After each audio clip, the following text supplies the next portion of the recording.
So you may have guessed, it's raining outside. We're in Solly Cut, just across from Solly Marina, where we're going to push over to get some diesel in a minute, and then we're going to head down that way towards the power station at Red Hill. We'll be passing that on our way to Cranfleet and up in the general direction of Nottingham, although we're really just trying to get to Beeston, where we can get to a nice place to do laundry. There is laundry over here at Solly Marina. However, for the moment, at least due to COVID, although we don't know the whole policy, but basically right now they're not letting anybody but they're not letting anybody but residents use their laundry. So that means we have to go that way. It's raining. The river is rising, although very slowly, and is well out of flood at the moment.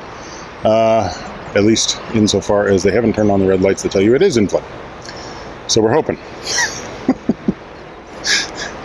George is down here already wet. He doesn't want to go outside. Joe's just getting the boat ready.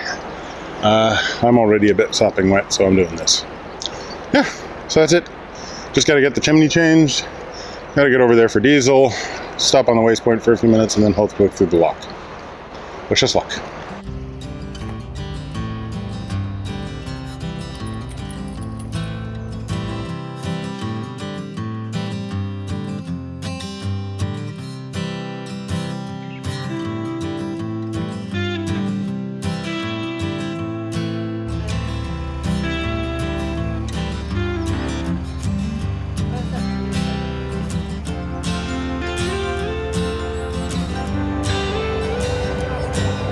Slight change of plans. The 24-hour drive up dispenser for diesel, it turns out, uses something called an auto card or whatever. Anyway, it's I thought it was going to be just your standard debit card, and it does not appear to be so.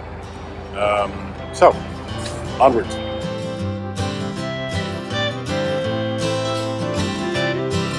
It's just half a mile from our overnight mooring to the Sawley Locks.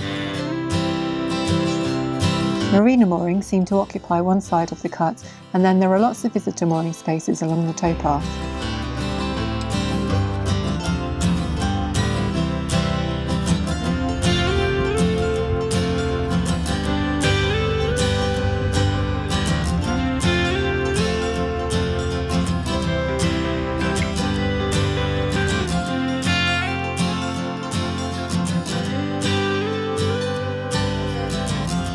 There's actually a pair of locks here, and the green light is on, which is a good sign.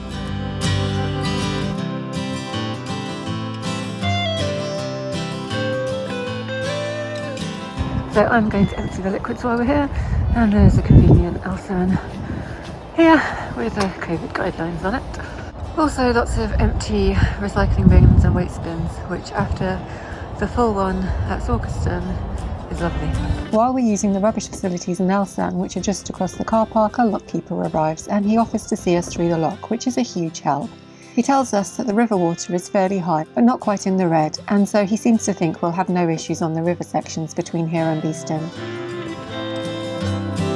What's with that mohawk, George? Also, he's at the doggy stop. That's what he looks. Bless you.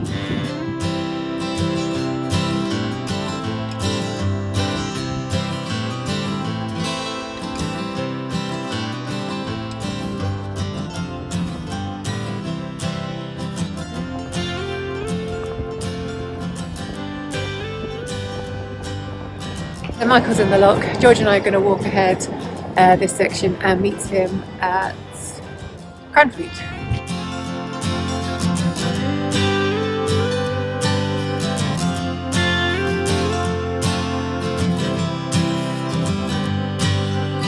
I've reached the bridge, and this is the view back towards the locks. Obviously Michael's going to reach Cranfleet before me, but it's nice to get a bit of a head start thanks to the lockkeeper.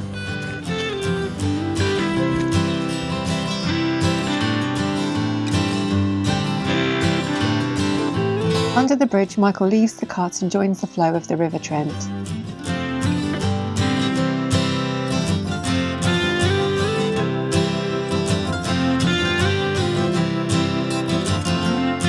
I get about halfway to Trent Junction and I can see him approaching in the distance. The boat looks so small when it's out on a big wide river.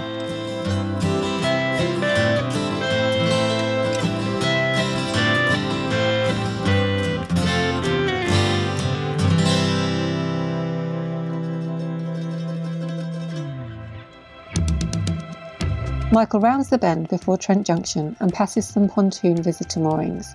He's going to disappear from view soon. We're following the route that says R Trent and north, and we're definitely going to avoid the direction that says danger rear. A hard left takes you onto the Erewash Canal, and a right turn will take you onto the River Soar navigation. Apparently it's still in flood at the moment, so we really want to avoid that one too.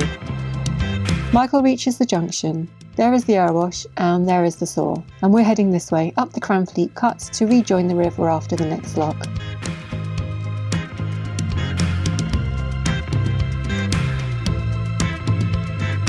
A few minutes later I reach the junction and cross the bridge over the Erewash Canal by Trent Lock. When we arrived to travel up this canal back in 2018, the river was actually a little bit higher, as you couldn't see the mooring rings below the lock at the time. When we left the Erewash, we went straight across the junction to join the River Soar.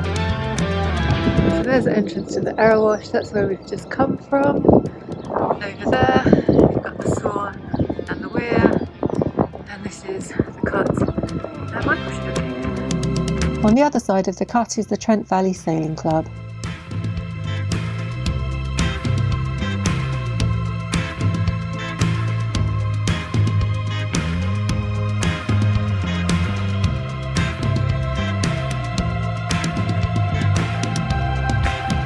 It's just half a mile along the cut from Trent Junction to Cranfleet Lock, where we'll rejoin the Upper Trent itself again.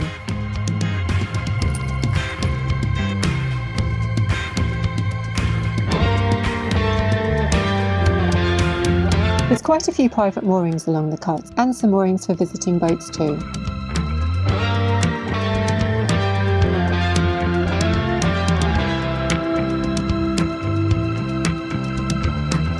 The lock side is home to the Nottingham Yacht Club, and we get some advice from a local moorer before venturing into the lock, which will drop the boat down to the river.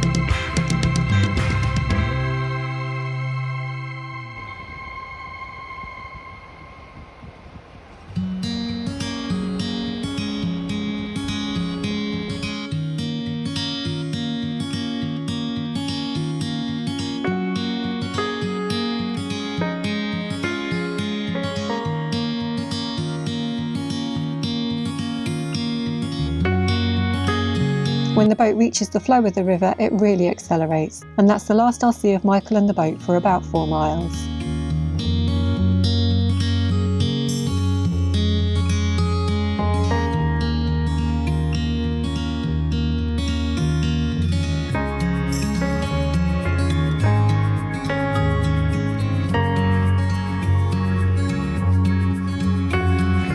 So Michael has disappeared out of sight now, and George and I are just walking along this lovely path, and the sun's come out. It's so nice to be moving, and it's so nice to be on new canal. We've not, well, this is technically river, on new navigation that we've not been to before, so feeling very happy considering it's February and we're in lockdown.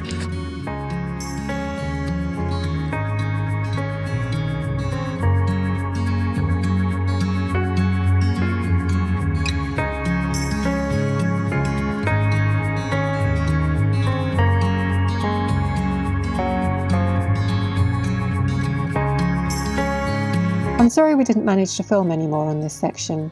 It was raining when we left, so Michael doesn't have a camera with him, and I'm far too far behind to film anything. We'll publish the complete time-lapse recording on our second channel in due course for those that are interested.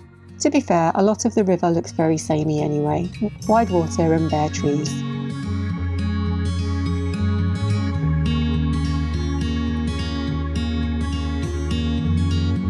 As the boat approaches Beeston, the start of the long line of moorings at Beeston Marina come into view.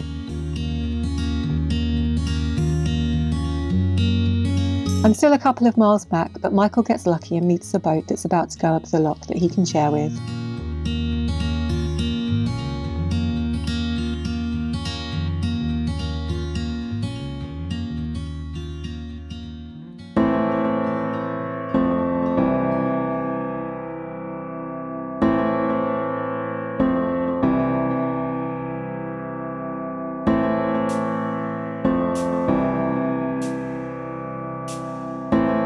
Michael pulls over to wait for me, but the space really isn't big enough and our bow is sticking out into the canal.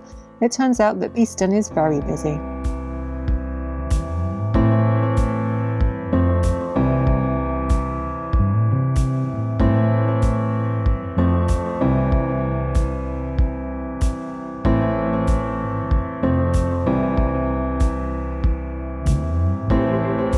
When I eventually arrive, I walk ahead to find a great spot to moor just beyond the next bridge.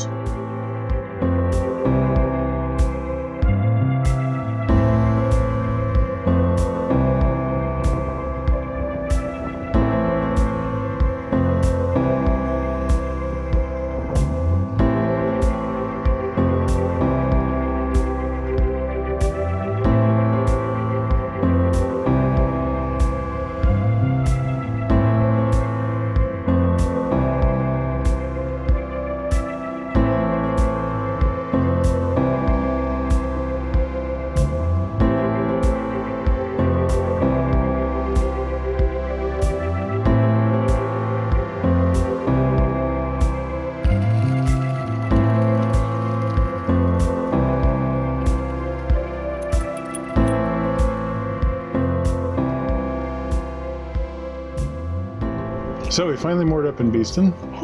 From Cranfleet to Beeston, that trip took me less time than waiting in Beeston to try and find a place to moor. Yeah. Yeah, so that was good fun, good fun. Yeah, because basically what happened was, because Michael had gone ahead on the boat, I was about half an hour behind you maybe.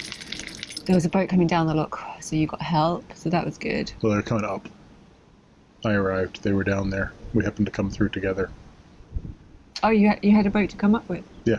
Oh, was it that little short one that went ahead? Yeah, Mm. yeah. Yeah, they happened to be there, and these guys came running out going, hey, we're going up anyway, you may as well go up with us. And it's like, hey, sweet. Oh, so they'd been moored on the mooring? They were moored right outside, like on the lock landing.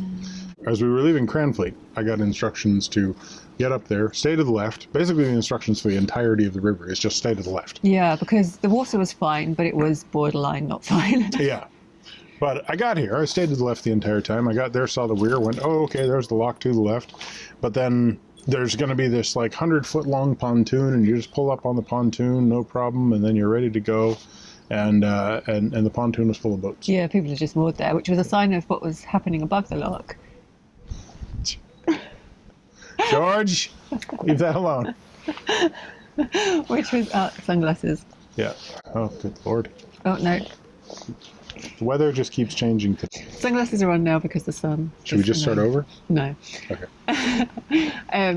So the boats being on the pontoon below the lock was a sign of what was happening above the lock, because it's a whole like line of mooring rings, but they're pretty much full of boats. Mm-hmm. There was a few gaps. There was one place we could have gone, but there was a fisherman that had pitched his tent in the middle of them, and technically we probably could have asked him to move, but it just didn't seem nice. Yeah. And then when I walked a bit further, I found this stretch of emptiness. So, and this is quieter and it's not on the road, so potentially it's nicer, but it's a bit further away from the laundry. Yeah, but not so much further that it's an issue. No. I think the main thing is it does strike me as a lot quieter than the section closer. Yeah, and it's better for George because it's not a road. Yeah. I think it is nicer. This is going to be a better place to be. So how was the, I had a glorious walk. How was the river cruising today? The river cruising was entirely uneventful. As it always is. This morning, coming out of Solly Cut, that was the only place where there was really any adventure. Right. And I'm, an adventure I'm saying very, very, very loosely here. It's just that as you come out of Solly Cut, there's a section where the Trent is moving one way, but there's like a backflow that comes up into the cut. Yeah. And so as you get out there, you've got kind of water going in two different directions. So it tries to spin you around. But, once you compensate for that, it's nothing. And then, getting past the Arrowash and onto Cranfleet was simple and completely uneventful. Yeah, when I walked across that section, I got strangely nostalgic for the Arrowash. Yeah, you were talking on the radio about maybe we should turn up the Arrowash, and I am right here and I can make the turn. The trip was, like I say, pretty uneventful. It would It would have been a problem going the other way because of the strength of the current. Yeah. But coming down, it was like... You just rode the current? Yeah. There were 2 logs floating in the river I had to dodge, and there was an island. It's not hard to miss an island. So, you know, yeah, pretty straightforward. So yeah, I'm ready. That was a long walk. I don't know how far it was. Maybe, you said 5 miles. That's what he told me. It was 5 miles from the entrance to Cranfleet. And I'd already walked from Sorley. Yeah. Before that. So you should be sorely. I'm sorry. And poorly. Me, I've just been standing the whole time. So not really doing anything. Yeah, you know, and I had 4 chocolates on the way through. Quality streets are pretty good, actually. Not a patch on American chocolate, of course. Really? No, that stuff in America is much worse. Yeah, those are nice. Okay, I think it's time to stop talking. Yeah, well, we have to deal with... Muddy dog. Yes, George has changed coloration from the waist down. The walk was lovely, and it was kind of towpath all the way. Like it was, there was like a surfaced walk, but it had got muddly in places. So and George discreetly decided not to avoid those. This woman with a brown dog walked past, and she was like, "That's how muddy my dog is. You just can't tell because he's brown." Yeah, that's the thing. At the moment, you can't really tell. It's like, is George a brown dog that's run into some white paint, or is he, you know, a largely white dog that's... I don't actually know what we're going to do with brown him. And black down below. Take him to the laundry. Well, a second ago, it was really... I mean, he stood up for a second. He's rolling around on his back. He's rolling around on his side. He's enjoying, you know, he's sniffing at the ball here that I'm using to mark the pins and you know, trying to pull on that and everything. But he got up at one point and he just shook himself off to like fling off the last of the water, and you could see this cloud of dust and sand just flinging out away from him. So which, if we're not careful, we'll end up in our bed. Yeah. Yeah. Here we are. Beeston. Didn't really intend to move too much in lockdown. Didn't move too much in lockdown. But yeah, we shouldn't move again. Like they should. No, we're not going to. Like we've now we're the in only a thing position. now is diesel, because we didn't manage to get diesel, but we've got hopefully enough. Yeah. And yet we didn't get it because it was, you had to have one of these cards, which we probably could have gone into the marina shop and got, but then it was, you have to have it as a 40-60 split. Well, all the diesel that we've used since we last topped up with diesel has been for heating, so why are we paying for a 40-60 split? Yeah, on the idea that we're doing 60% navigation, when right now we are not. So yeah, you know, what we'll do is we have a jerry can that's got 20 liters, I think, in it. So we can top up with the jerry can, and that will be plenty to get us to the next available place where we can get diesel. So our only real concern at the moment is access to food. Yeah, it's and 20 minutes that way. Dealing with the LSIM. 5 minutes that way. Yeah. So basically, and it's about the same. We got a full tank of water. Yeah. I don't know where the water tap is. It was a ways back, but we filled it up yesterday, basically. Yeah, it'll last us 2.5 weeks. Hopefully. Yeah. So it's roughly the same as Sporkiston. It's a good place to sit. We will be able to sit out the rest of lockdown here. Yeah. And you know, maybe we don't even have to worry about the solar panels because the sun's getting high enough in the day now that it's actually kind of coming down on top. We'll see what happens. Mind you, it's going to rain for 4 days after this. That's true. All right, if the chicken gizzards have been correctly, you know, checked. So thanks for watching. Give us a thumbs up, comment down below, subscribe if you haven't already, subscribe to Minimalist Maximal Velocity for our time-lapse videos, and click that bell for the notification thingy, which does work for me, so I think everybody should just think about doing it.